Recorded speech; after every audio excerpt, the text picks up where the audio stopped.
Salut tout le monde! Alors, prêt pour le déconfinement? Quoi? C'est officiel? Il y a un déconfinement? Ouais, mais attention, les musées, les bars, les restaurants et tout ce qui est culturel restera fermé. Mais attends, on pourra faire quoi du coup? On pourra mettre certains enfants à l'école et retourner travailler. Ne retournez pas travailler, s'il vous plaît. Ne participez plus à ce système qui nous a trop longtemps exploités et rendus malheureux. En fait, si j'ai bien compris, les enfants qui pourront aller à l'école seront les enfants de 12 ans et moins. Donc, en gros, on laisse aller à l'école les enfants les plus jeunes qu'on se considère être moins responsables que des enfants plus âgés. Tout juste, Auguste! Et en plus, tu sais quoi? Ça va nous permettre d'aller travailler! Mais attends, moi j'ai pas envie d'aller travailler dans un système qui nous a mis dans la merde pendant des années. Et en plus, en ce moment, avec le confinement, on s'aperçoit à quel point c'est la merde, à quel point il y a des trucs partout qui explosent, on se croirait en plein champ de bataille tellement la société pète dans tous les sens. Donc du coup, en réaction à ces ouvertures d'école beaucoup trop précoces, je voulais faire une proposition. Ma proposition numéro 13, ce serait les écoles démocratiques. Alors je vous mets une vidéo qui est une immersion dans une école démocratique dans la description. Non, mieux, je vais vous la mettre en petit. Maintenant j'ai découvert comment ça marche en plus, autant que j'en profite. Les écoles démocratiques, c'est un concept qui existe depuis la fin des années 60 aux États-Unis, qui s'est déporté un petit peu partout maintenant, il en existe même en France. Basiquement, c'est un établissement dans lequel il y a quelques encadrants et les enfants ont à leur disposition tous les outils nécessaires d'apprentissage et apprennent basiquement ce qu'ils veulent. Voilà.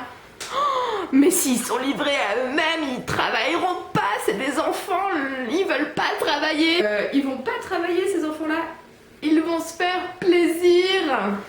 Est-ce que du coup, en ce moment, on le constate plus que jamais avec le confinement, quand on s'ennuie, on a envie de faire quelque chose, on a envie soit d'apprendre, soit de créer, de faire des trucs.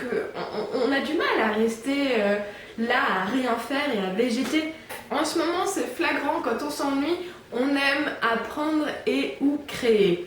Donc l'école démocratique se sert de ce principe que l'humain est naturellement curieux. Donc, par principe, dans une école démocratique, quand les enfants sont livrés à eux-mêmes, ils vont d'eux-mêmes apprendre des trucs.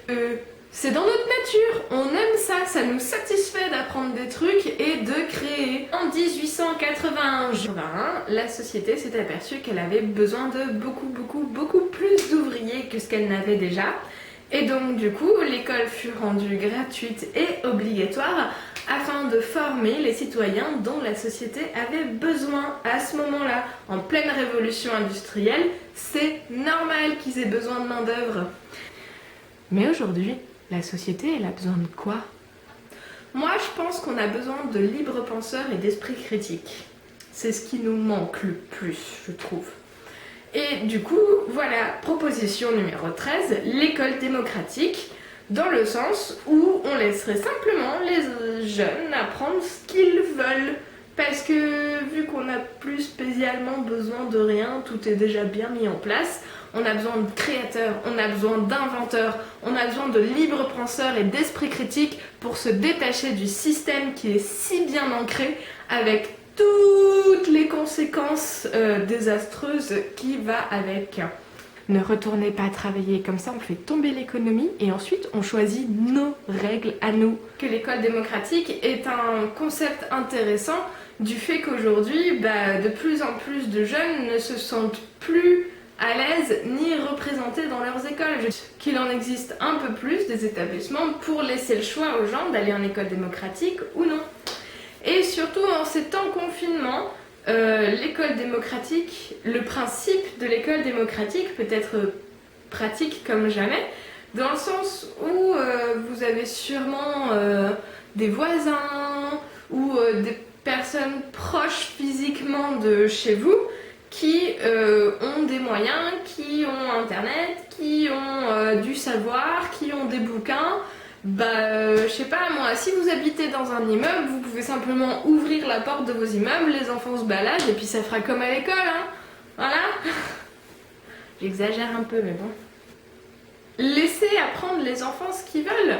Donnez-leur des outils, mais gardez-les à la maison et restez chez vous. Autant attendre la rentrée prochaine, enfin je sais pas, ça fait déjà plus de 40 jours qu'on est en confinement, on n'est pas à 1 ou 2 mois près, hein, puis l'économie non plus, elle est pas à 1 ou 2 mois près. Si on retourne pas travailler, ils vont faire quoi? Ils vont venir nous chercher à coups de fouet chez nous? Pas travailler, étant donné qu'on respecte le confinement, ils vont simplement nous laisser tranquilles, et puis ils vont couler, et après, une fois qu'ils auront coulé, on arrivera la bouche en cul de poule, et on fera maintenant, c'est nos règles. Proposition numéro 13, école démocratique, en tout cas qu'il y en ait plus pour laisser aux gens le choix, aux élèves surtout, le choix du type d'école qu'ils préfèrent. Et puis pendant le temps du confinement, ça peut peut-être en inspirer certains d'entre vous pour éviter de remettre vos enfants à l'école et surtout, n'allez pas travailler. Voilà, je vous souhaite une excellente journée et puis je vous dis potentiellement à demain. Ciao!